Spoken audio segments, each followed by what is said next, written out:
हे गाईचं स्वागत आहे तुमचं आजच्या नवीन ब्लॉगमध्ये। तर आजचा आपला ब्लॉग आहे रोशन दादा साखरपुडा आहे गाईज आपल्याला। गेलो आम्ही गावदेव म्हणजे नारळ फोडासाठी, नारळ फोडून तसंच आम्ही गेलो कांब्यावर गाड्या वॉश करायसाठी। रोशन भाऊचे दोन्ही गाड्या वॉश केल्या, बघू शकता एकदम चकाचक। नंतर गेलो गाडी डिझेल टाकलं, डिझेल टाकून आम्ही तसंच निघालो कल्याणला जासाठी, कारण कल्याणला आपल्या फुल मार्केटला गाडी सजवायची होती। तिथं काही ऊन लागला होता म्हणून पिल्ला उसाचा रस।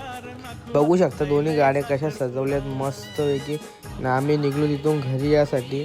आशिष ना मी होतो दुसऱ्या गाडीत क्रेटामध्ये।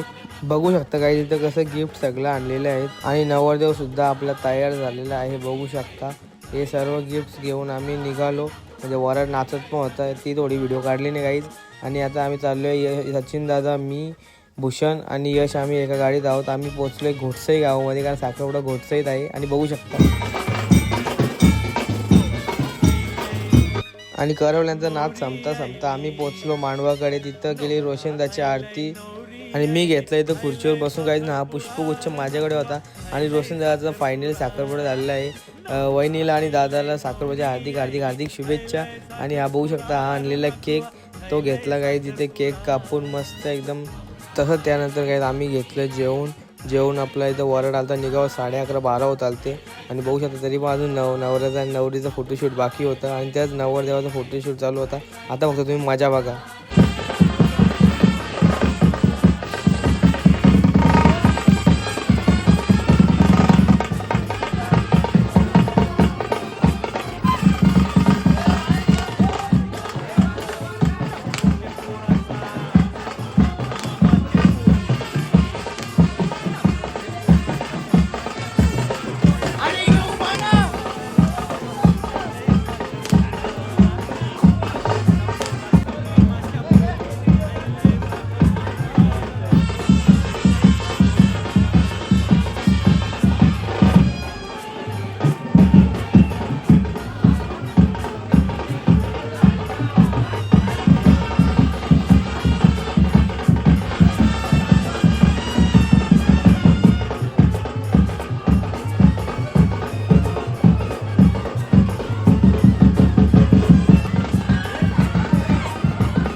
ना घरी आलो गाईज आम्ही 1 वाजता। आजचा ब्लॉग इथे संपवतो। Bye bye.